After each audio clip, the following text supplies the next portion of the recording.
Hello friends, welcome to Being Scholar. मैं हूं आपके साथ आपका अपना साथी मोहित अविचल तिवारी। तो स्टूडेंट्स, मेरे बच्चों, मेरे प्यारे बच्चों, पहला चैप्टर हमने पॉलिटिकल साइंस क्लास 10th का ख़त्म कर लिया है और हम थोड़ा सा लेट चल रहे हैं, है ना। एक्चुअली थोड़ी तबीयत का रीज़न था और जो भी चीज़ें थी हम थोड़ा सा लेट चल रहे हैं, थोड़ा पीछे चल रहे हैं। बट डोंट वरी, टेंशन लेने की कोई ज़रूरत नहीं है, आराम से सारा काम करने हैं। बिल्कुल ठीक है। तो बच्चों, जो चैप्टर मैं आज शुरू करने जा रहा हूँ वो चैप्टर है पॉलिटिकल साइंस का। और पॉलिटिकल साइंस का चैप्टर नंबर है दूसरा, जिसका नाम है फेडरलिज्म। इसके बारे में मैंने लास्ट वीडियो में आपको बताया था। तो फेडरलिज्म जो है, ये वर्ड बड़ा एक पॉपुलर सा वर्ड होता है डेमोक्रेसी में, है ना। और वैसी डेमोक्रेसीज़, सारी सारी डेमोक्रेसीज़ फेडरल सिस्टम पे काम करती हों, ये ज़रूरी नहीं है ना।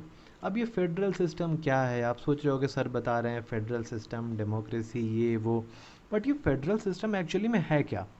तो बेटा, हमको याद होगा कि हमने लास्ट चैप्टर में जो मैंने आखिरी टॉपिक पढ़ाया था कि पावर शेयरिंग के जो फॉर्म्स होते हैं, उसमें मैंने आपको दो फॉर्म्स बताए थे। कौन कौन से मेन दो फॉर्म्स बताए थे? एक आपका हॉरिजॉन्टल वाला और दूसरा आपका वर्टिकल वाला।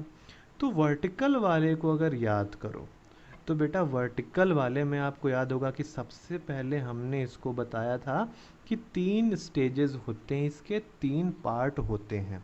तो ये जो पावर होता है ये शेयर्ड होता है 3 स्टेजेस पे। पहला स्टेज जो होता है ये होता है नेशनल, है ना, नेशनल लेवल। दूसरा लेवल हमने क्या डिस्कस किया था? State level. और स्टेट लेवल के बाद हमने क्या डिस्कस किया था भाई साहब? Local level. तो नेशनल लेवल की गवर्नमेंट को आपको पता है हम क्या कहते हैं? Union government. Union government. State level की गवर्नमेंट को हम कहते हैं state government.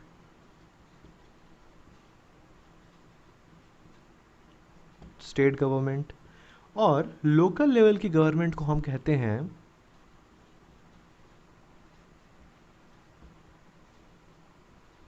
Local self government. अब ये लोकल सेल्फ गवर्नमेंट कहने का मतलब क्या है कि ये जो लोकल गवर्नमेंट होती है ये इस स्टेज पे वहाँ के जो लोकल लोग होते हैं उन्हीं में से चुन के बनाई गई होती है। इनको भी हम सेलेक्ट करते हैं, ठीक है, बट ये इसी लोकेलिटी के होते हैं, इसलिए हम इसे क्या कहते हैं? Local self government. तो बेटा, ये जो अलग अलग लेवल ऑफ गवर्नमेंट थी ना, तो इसी अलग अलग लेवल ऑफ गवर्नमेंट को हम एक सिस्टम कहते हैं, उसका नाम हमने दिया है फेडरल सिस्टम। तो बेटा जी, ये फेडरल सिस्टम एक ऐसा सिस्टम होता है जहाँ पे पावर का क्या होता है? डिवीज़न होता है। किसके किसके बीच? ये नेशनल लेवल जो है ये एक सेंट्रल अथॉरिटी है, और इसके अलावा ये स्टेट और लोकल क्या है? इसके कॉन्स्टिट्यूएंट हैं। तो जो पावर का डिस्ट्रीब्यूशन हो रहा है, पावर की शेयरिंग हो रही है, वो नेशनल लेवल, और ये नेशनल लेवल वाले शेयर कर रहे हैं अपने कॉन्स्टिट्यूएंट्स के साथ, स्टेट और लोकल लेवल के साथ। उसी तरह स्टेट भी शेयर कर रहा है लोकल लेवल के साथ।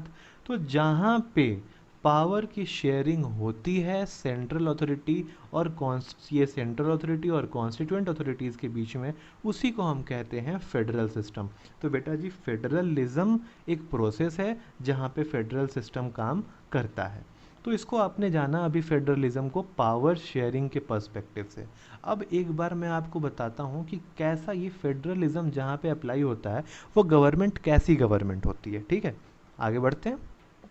चलिए, अब जब भी हम बात करेंगे गवर्नमेंट की, है ना, जब भी हम गवर्नमेंट की बात करते हैं तो जनरली हम देखते हैं कि दो तरह की गवर्नमेंट है। पहली आपकी यूनिटरी गवर्नमेंट, और यूनिटरी गवर्नमेंट के बाद हम देखते हैं फेडरल गवर्नमेंट। अब आप सोच रहे होगे कि सर अभी फेडरल का कॉन्सेप्ट आपने समझाया, गवर्नमेंट हम पहले से जानते हैं, अब यूनिटरी कहाँ से घुसा दिया आपने? ये यूनिटरी तो समझ से बाहर की चीज़ है। तो भाई साहब, कुछ समझ से बाहर की चीज़ नहीं है, बहुत सिंपल सी चीज़ है। जहाँ पे सिर्फ वन लेवल ऑफ गवर्नमेंट, जहाँ पे सिर्फ वन लेवल ऑफ गवर्नमेंट होगी वो कहलाएगी यूनिटरी गवर्नमेंट।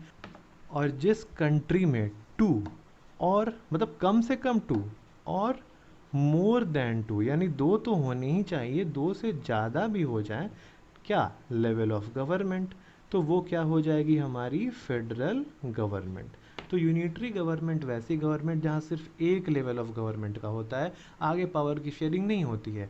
और फेडरल गवर्नमेंट कैसा गवर्नमेंट हो गया, जहाँ पे कम से कम 2 हो और पावर की शेयरिंग उससे ज़्यादा में भी हो रही हो।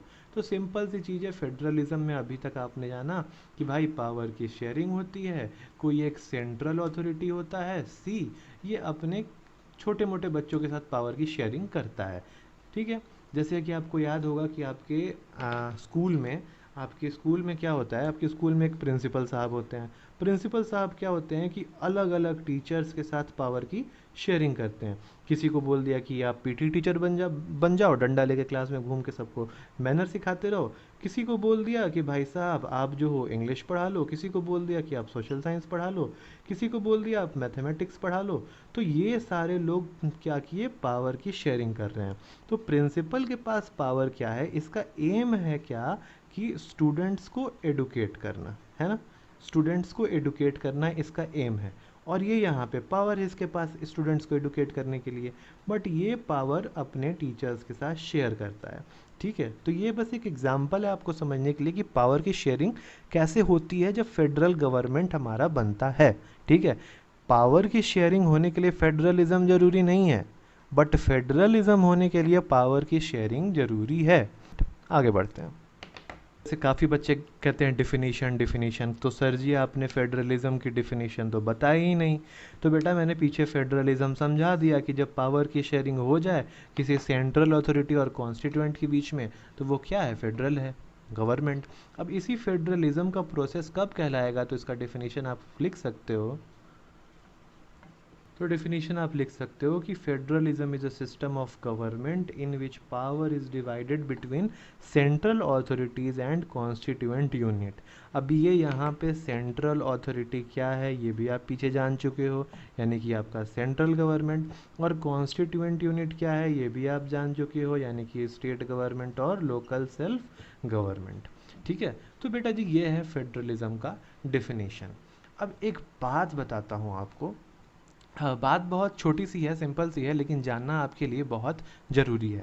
पहली चीज़ तो ये कि ये जो डिवीज़न जब हो जाता है तो ये आपका जो यूनियन गवर्नमेंट है, यानी कि नेशनल गवर्नमेंट और स्टेट गवर्नमेंट और लोकल सेल्फ गवर्नमेंट, तो नेशनल गवर्नमेंट और जो स्टेट गवर्नमेंट होता है ये इंडिपेंडेंट हो जाते हैं एक दूसरे के, ये इंडिपेंडेंट पावर एंजॉय करते हैं। ठीक है, ये दोनों इंडिपेंडेंट पावर एंजॉय करते हैं। लेकिन जो लोकल सेल्फ गवर्नमेंट बनता है वो आंसरेबल होता है किसको, स्टेट गवर्नमेंट को।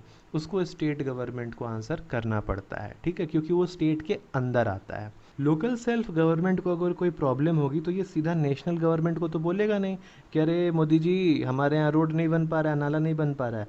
वो बोलेगा किसको, गहलोत साहब को, कि गहलोत साहब हमारे यहाँ नाला नहीं बन पा रहा है। बिहार के लोग भाई नीतीश कुमार को बोलेंगे, दिल्ली के लोग केजरीवाल को बोलेंगे।